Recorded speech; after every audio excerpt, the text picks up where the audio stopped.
आज विश्व जनसंख्या दिवस है। योगी सरकार जारी करेगी नई जनसंख्या नीति।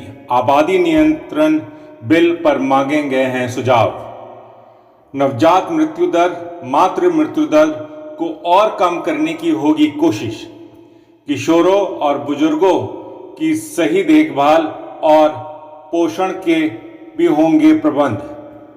विविध आयोग ने जारी किया जनसंख्या नियंत्रण बिल का प्रारूप। 19 जुलाई तक दे सकते हैं सुझाव।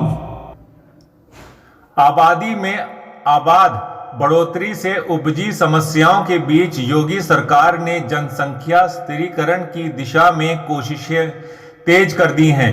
11 जुलाई को विश्व जनसंख्या दिवस के मौके पर एक और जहां उत्तर प्रदेश सरकार नई जनसंख्या नीति जारी करने जा रही है, वहीं राज्य विधि आयोग ने उत्तर प्रदेश जनसंख्या नियंत्रण, स्थिरीकरण व कल्याण विधेयक 2021 का ड्राफ्ट तैयार कर लिया है। विधेयक के ड्राफ्ट पर 19 जुलाई तक आमजन सुझाव दे सकते हैं। रविवार को विश्व जनसंख्या दिवस के अवसर पर आयोजित कार्यक्रम में मुख्यमंत्री योगी आदित्यनाथ प्रदेश की नई जनसंख्या नीति 2021-2030 जारी करेंगे। इसके माध्यम से एक और जहां परिवार नियोजन कार्यक्रम के अंतर्गत जारी गर्भ निरोधक उपायों की सुलभता को बढ़ाया जाना और सुरक्षित गर्भपात की समुचित व्यवस्था देने की कोशिश होगी, वहीं उन्नत स्वास्थ्य सुविधाओं के माध्यम से नवजात जन्म दर, मृत्यु दर, मातृ मृत्यु दर को कम करने, नपुंसकता, बांझपन की समस्या के सुलभ समाधान उपलब्ध कराते हुए जनसंख्या स्थिरीकरण के प्रयास भी किए जाएंगे। नवीन नीति में वर्ष 2026 तक जन्म दर को प्रति हजार आबादी पर 2.1 तक और 2030 तक 1.9 तक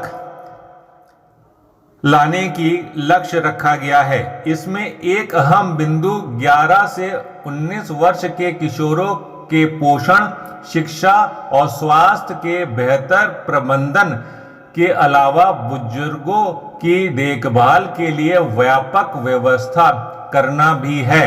बता दें कि प्रदेश की निवर्तमान जनसंख्या नीति 2000-2016 की अवधि समाप्त हो चुकी है। अब नई नीति समय की मांग है। नई नीति में आबादी स्थिरीकरण के लिए जागरूकता प्रयासों के क्रम में स्कूलों में हेल्थ क्लब बनाए जाने का अभिनव प्रस्ताव है। साथ ही डिजिटल हेल्थ मिशन की भावनाओं के अनुरूप नवजातों, किशोरों और वृद्धजनों की डिजिटल ट्रैकिंग की व्यवस्था की भी बात है। नई नीति तैयार करते हुए सभी समुदायों में जनसंख्यायिक संतुलन बनाए रखने, उन्नत स्वास्थ्य सुविधाओं की सहज उपलब्धता, समुचित पोषण के माध्यम से मातृ शिशु मृत्यु दर को न्यूनतम स्तर तक लाने का प्रयास किए गए हैं। जनसंख्या बिल लागू होने पर कुछ सुविधाएं भी दी गई हैं, जैसे कि 2 बच्चे हैं तो मिलेंगी अतिरिक्त सुविधाएं। राज्य विधि आयोग द्वारा जारी उत्तर प्रदेश जनसंख्या नियंत्रण, स्थिरीकरण व कल्याण विधेयक 2021 के जारी ड्राफ्ट में बच्चे 2 ही अच्छे की बात प्रमुखता से आई है। प्रस्ताव के मुताबिक परिवार 2 ही बच्चों तक सीमित करने वाले जो अभिभावक सरकारी नौकरी में हैं और स्वैच्छिक नसबंदी करवाते हैं तो उन्हें 2 अतिरिक्त इंक्रीमेंट, प्रमोशन, सरकारी आवासीय योजनाओं में छूट, पीएफ में एम्प्लॉयर कंट्रीब्यूशन बढ़ाने जैसी कई सुविधाएं दी जाएंगी। 2 बच्चों वाले ऐसे दंपति जो सरकारी नौकरी में नहीं हैं, उन्हें भी पानी, बिजली, हाउस टैक्स, होम लोन में छूट व अन्य सुविधाएं देने का प्रस्ताव है। अगर कानून लागू हुआ तो 1 साल के भीतर सभी सरकारी अधिकारियों, कर्मचारियों और स्थानीय निकायों में चयनित जनप्रतिनिधियों को शपथ पत्र देना होगा कि वह इस नीति का उल्लंघन नहीं करेंगे। नियम टूटने पर निर्वाचन रद्द करने का प्रस्ताव है। एक तरफ जहां जनसंख्या नियंत्रण कानून बनाने के लिए योगी सरकार विचार कर रही है, वहीं गाजियाबाद में जनसंख्या नियंत्रण कानून बनाने के लिए प्रदर्शन किया जा रहा है। गाजियाबाद में जिला अधिकारी परिसर में जनसंख्या नियंत्रण कानून बनाने की मांग को लेकर प्रदर्शन चल रहा है। जनसंख्या समाधान फाउंडेशन के नेतृत्व में प्रदर्शन किया जा रहा है। प्रदर्शन का उद्देश्य साफ है कि जनसंख्या को नियंत्रित करना जरूरी है, जिसके लिए कानून का बनाया जाना जरूरी है। जब तक कानून नहीं बनेगा तब तक प्रदर्शन ऐसा ही चलता रहेगा। जनसंख्या विधेयक के ड्राफ्ट पर 19 जुलाई तक आमजन से सुझाव मांगा है योगी सरकार ने। योगी सरकार हर किसी के बात पर अमल करके ही इस विधेयक को आगे बढ़ाएगी। पेश है कुछ लोगों का अपना विचार। आज आप प्रदर्शन कर रहे हैं, किस लिए कर रहे हैं? हम चाहते हैं कि देश में, भारत देश में जो हमारे जनसंख्या नियंत्रण कानून लागू हो, जो सबके लिए ही फायदेमंद है। ये हम जाति धर्म से हम अलग होके जो है ये कर रहे हैं। हम चाहते हैं कि भाई सबके लिए ही हो, क्योंकि ये जो देश की मुश्किलें बढ़ रही हैं, बढ़ती जनसंख्या को लेकर, ये जनसंख्या विस्फोट ना हो, इस वजह से हम ये कर रहे हैं। अच्छा, सरकार भी यही चाहती है। हाँ जी। तो अब आप सरकार का समर्थन कर रहे हैं? हाँ जी, हम कानून का नियम कर रहे हैं, हम समर्थन कर रहे हैं। अब आप क्या चाहते हैं?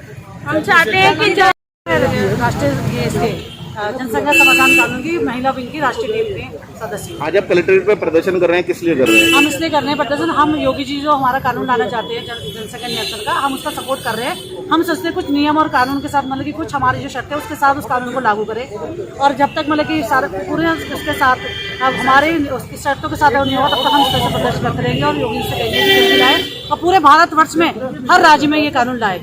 क्या शर्तें हैं जो आप चाहते हैं कि लागू की जाए? वो तो हमारे जो शर्तें हैं वही है कि भी जो 2 से अधिक बच्चे होते 3, उनको जो भी सरकारी सुविधाएं हैं उनकी छीन ली जाए, और जो 4 बच्चे जो पैदा करें तो उनसे उन्हें मतलब कि सजा हो। इस तरह के हमारे थोड़ी 10 साल की सजा हो, या कोई भी योगी जी अगर 10 साल के कम करना चाहे तो इस तरह से कुछ हमारे शर्तें हैं, उसके हिसाब से अगर कानून लागू हो तो हमें ज्यादा अच्छा मतलब 2 से ज्यादा बच्चे हो तो सख्ताई की जाए उनके साथ? हाँ, सख्ताई की जाए, उनका वोट देने का अधिकार या उनकी जो सरकारी सुविधा है वो रद्द कर दी जाए, छीन ली जाए।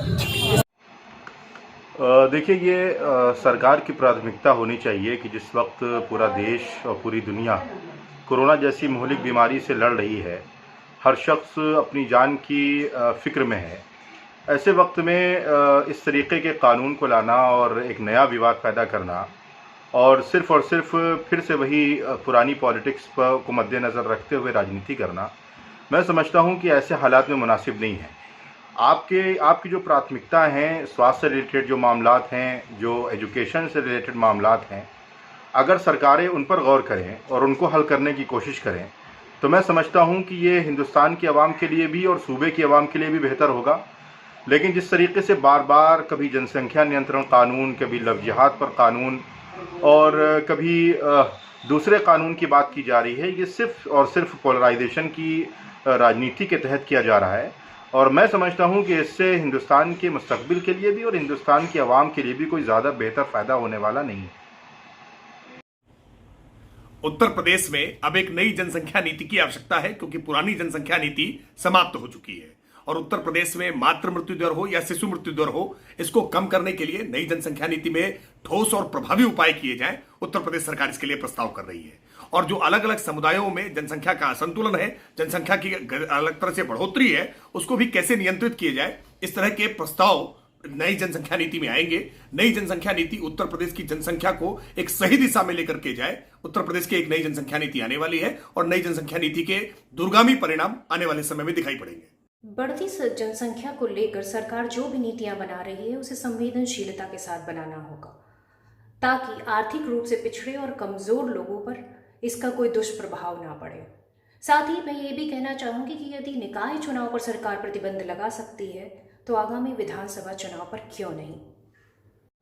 देखिए, जनसंख्या नियंत्रण कानून को लेकर उत्तर प्रदेश विधि आयोग ने एक मसौदा तैयार किया है क्योंकि ये हम जनता के हितों के लिए हमारा एक प्रयास है कि जनसंख्या नियंत्रण हो तो हम अपनी सरकार की योजनाएं, उसका लाभ जनता तक आसानी से पहुंचा सकते हैं, क्योंकि हर परिवार संपन्न हो, उनके आने वाली जनरेशन आगे बढ़े, देश की मुख्य धारा और प्रदेश की मुख्य धारा से जुड़े। इसको लेकर एक मसौदा तैयार किया गया है और वो मसौदा चूंकि जनहित के लिए हम ला रहे हैं तो जनता से इस पर सुझाव भी मांगा गया है। वो मसौदा जनता के बीच में लेकर विधि आयोग उत्तर प्रदेश का जा रहा है। फिर वो हमारे पास 19 के बाद जब सरकार के पास आएगा और अगर इस हमारी अच्छी पहल को जनता स्वीकार करेगी तो हम इस पर कानून जरूर लाएंगे, क्योंकि ये जनहित के लिए लाया जा रहा है, प्रदेश हित के लिए लाया जा रहा है, देश हित के लिए लाया जा रहा है।